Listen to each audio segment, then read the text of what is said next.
زندگی میں یہ طے کر لو، کوئی کتنا ہی تمہیں دکھ پہنچائے، کوئی کتنا ہی تمہاری بےعزتی کرے، چپ ہو جاؤ، سہ جاؤ۔ مرنے والے کی کیا عزت، کیا ذلت، میں نے تو مر کے دیکھا ہے، اور مجھے یہ حدیث سمجھ میں آئی ہے بڑی اچھی طرح، موتو قبل ان تموتو، کہ مرنے سے پہلے مر جاؤ۔ اس وقت اگر میں مر جاتا تو مجھے کوئی گالیاں دیتا تو مجھے کیا نقصان تھا، اور مجھے کوئی نعرے لگاتا میرے لیے تو میرا کیا نفع تھا۔ تو مرنے سے پہلے مر جاؤ، کوئی تمہیں برا بھلا کہے تو تمہارا کیا نقصان ہے، تمہیں کوئی واہ واہ نعرے لگائے تمہیں کیا نفع ہے۔ اگر اللہ راضی ہے تو مردہ باد اور زندہ باد سے بے نیاز ہو۔ ابو ذر رضی اللہ تعالیٰ عنہ کو ایک آدمی نے گالیاں دی تو انہوں نے فرمایا بیٹا ایک گھاٹی آگے آ رہی ہے، اس میں گر گیا تو جو کچھ کہہ رہے ہو اس سے بھی زیادہ کا حقدار ہوں، اور اگر پار ہو گیا تو تیری گالیوں سے مجھے کوئی فرق نہیں پڑتا ہے۔ من سلم المسلمون من لسانه ویدہ موتوا قبل ان تموتوا۔ چونکہ آج کل اخلاق ہیں انتقامی، معاف کرنے والے اخلاق ہیں نہیں، انتقامی اخلاق ہیں۔ ہمارا معاشرہ انتقامی ہے، اچھا کرو گے تو ہم اچھا کریں گے، برا کرو گے تو ہم برا کریں گے، جیسا کہو گے ویسا ہم سے سنو گے، یہ ہمارا ماحول ہے، یہ ہمارا۔ ایک ماں کہہ رہی تھی دوسری ماں کو، میرے پترا کدی کسی نے وقت سلام نہیں کیتا، بڑے فخر سے کہہ رہی ہے، ہمارے اپنے گاؤں کی بدوا، میرے پترا کدی نہیں کسی نے وقت سلام کیتا، مائی جڑا کرے انہوں کریں دیں، جڑا نہ کرے انہوں پوچھ دے ہی کوئی نہیں۔ یہ وہ فخر سے کہہ رہی، جو سب سے بڑا عیب ہے وہ سب سے بڑا فخر بنا ہو۔ میرے پترا کدی نہیں کسی نے وقت سلام کیتا۔ جب ماں باپ نے یہ سبق دیا تو اولاد کا کیا قصور ہے؟ ہمارا معاشرہ انتقامی ہے، ایک کی 10 سنانے کا ماحول ہے، تو آپ 100 کی ایک بھی نہ سناؤ۔ احنف بن قیس رضی اللہ تعالیٰ عنہ پہ ایک آدمی نے چڑھائی کر کہنے لگا ایک سناؤ گے نا تو 10 سنو گے میری طرف سے۔ تو احنف بن قیس کہنے لگے بھائی تو مجھے 100 بھی سنائے گا نا تو میری طرف سے ایک بھی تو نہیں سنے گی۔ ایک آدمی ان کی بڑی بےزتی کر رہا تھا اور وہ چل رہے تھے اور وہ 100 گالیاں بک رہا ہے۔ جب آ گیا نا قریب شہر تو کہنے لگے دیکھا میرا قبیلہ یہاں رہتا ہے، اگر کسی نے سن لیا نا تو تیری بڑی دھلائی کر دے گا، تو نے جو مجھے گالیاں دینی میں کھڑا ہوں یہیں تو دے لے، تو اپنا سارا زور پورا کر لے تاکہ آگے تجھے کوئی تکلیف نہ پہنچا دے میری وجہ سے۔ تو وہ پاؤں پہ گر کے معافی مانگنے لگا کہ واقعی تو بڑے حلم والا ہے۔ وہ مشہور تھے اپنے حلم میں، بردباری، اور لوگ ان کا امتحان لینے آیا کرتے تھے کہ بھئی کوئی ہے جو احنف کو غصہ دلا دے، تو لوگ ناکام ہو جاتے تھے، ان کو غصہ نہیں آتا۔ ایسے ایک عرب سردار گزرا معن بن زائدہ، وہ بھی اپنے حلم میں بڑے مشہور تھے۔ ایک دفعہ لوگوں میں شرط لگ گئی کہ کوئی ہے معن بن زائدہ کو غصہ دلائے تو ہم اس کو انعام دیں گے۔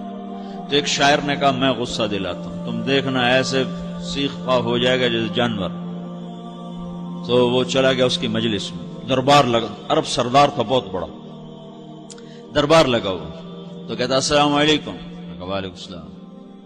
تو معن بن زائدہ پر ایک دور بڑے فقر کا گزرا تھا، پھر اللہ نے اس کو بہت بڑی سرداری دی، بنو عباس کا بہت بڑا یہ وزیر گورنر تھا۔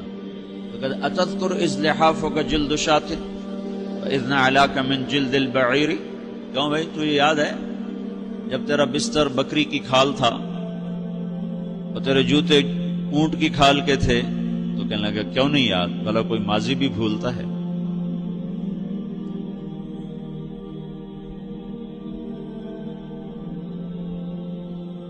تو وہ کہنے لگا پہلا وار تو خطا کا، کہ سبحان الذی اعطاک ملکا وعلمک الجلوس علی السریر، تو پھر ساری تعریفیں تو اللہ کی ہیں جس نے تیرے جیسے کو تخت پہ بٹھا دیا۔ کہاں بھئی ساری تعریفیں اللہ کی ہیں، میری تو کوئی اوقات نہیں۔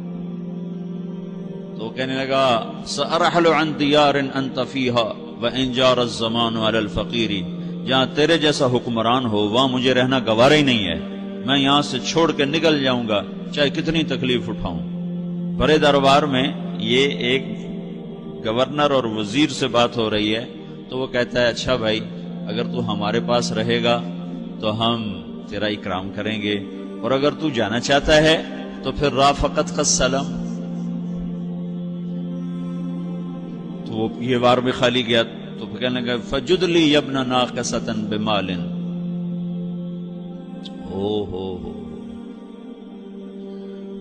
او گندی ماں کے بیٹے مجھے کچھ عطا بھی کر، میں بغیر پیسے کے سفر کیسے کروں گا؟ عرب کو کسی کو بھی ماں کی گالی دے دینا اور پھر عرب سردار ہو. فجد لی ابن ناقصۃ بمال. بری ماں کے بیٹے مجھے کچھ پیسے بھی دے، میں نے جانا ہے. میں کہا اس کو 3000 دے دیا جائے. اللہ. تو کہنے لگا قلیل ما آتیتنی و انی لأطمع منک فی الکثیر. یہ تو بہت تھوڑا تو نے دیا ہے، مجھے اور دے. کہا اچھا بھائی 3000 اور دے دو. تو وہ شاعر کی بھی آنکھیں پھٹ گئیں. کہنے لگا اب ٹھہر جا ٹھہر جا، اب میں تیری اصل تجھے بتاتا ہوں. سألت اللہ ان یبکیک ذخرا فما لک فی البریۃ من نذیر. میں اللہ سے دعا کرتا ہوں اللہ تیرے جیسوں کو سلامت رکھے، تیرے جیسا دنیا میں کسی ماں نے جنا ہی کوئی نہیں. فمنک الجود والافضال حقا وفضل یدیک کالبحر الغزیر. تو ہی سخی ہے، تو ہی کریم ہے، اور سمندر بھی تیری سخاوت کے آگے کچھ نہیں ہے. تو نے کہا اچھا بھائی تو نے ہماری برائی کی، ہم نے تمہیں 6000 دیے، اب تو نے ہماری تعریف کی، اب 10,000 اور دے دو اس کو. باتیں ہی رہ گئیں، باتیں ہی رہ گئیں. کہاں سے لائیں ایسے لوگ؟ ہمارا معاشرہ انتقامی ہے، بدلہ لینے کا ہے، بدلہ لینے کا. تو میرے ساتھ کیا میں نے بھی کرنا ہے. تو اعلیٰ درجے کا اسلام یہ سکھا رہا نہیں چپ ہو جاؤ، سلامت بن جاؤ، سلامتی بن جاؤ، سلامتی کی علامت بن جاؤ. من سلم المسلمون من لسانہ ویدہ. اب وہ سوال کرتا ہے یا رسول اللہ ای الایمان افضل، سب سے اعلیٰ درجے کا ایمان کیا ہے؟ اسلام کیا ہے؟ کلمہ، نماز، روزہ، حج، زکات. اعلیٰ درجے کا اسلام کیا ہے؟ من سلم المسلمون من لسانہ ویدہ. یہ اخلاق کا ادنا درجہ ہے، ادنا درجہ ہے. ادنا درجے پر پہنچ کر آپ اسلام میں اعلیٰ درجے پر آ سکتے ہیں.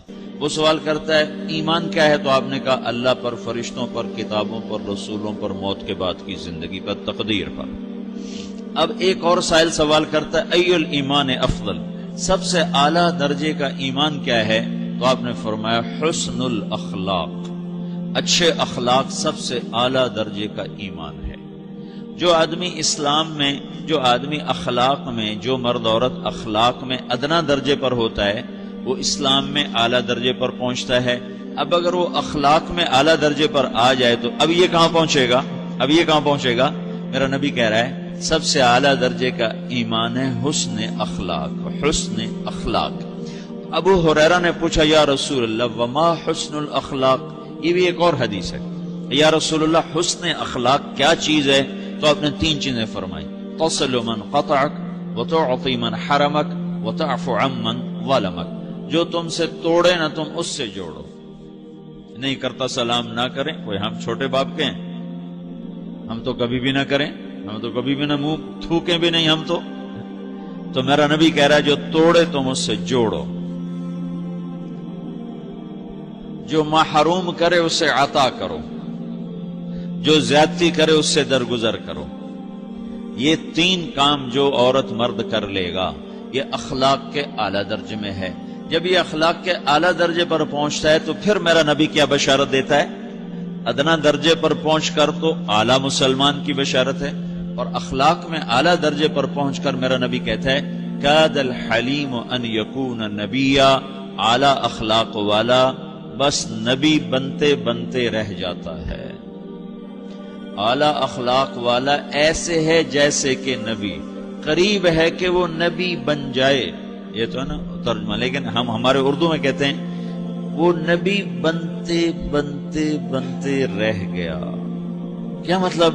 کہ اس میں اور نبی میں صرف نبوت کا فرق رہ جاتا، باقی وہ سب کچھ حاصل کر لیتا ہے. تو یہ سارے دین کا میں نے آپ کو خلاصہ بتایا ہے کہ میری آپ کی ضرورت ہے کہ میرا اسلام اعلیٰ درجے کا ہو. من سلم المسلمون من لسان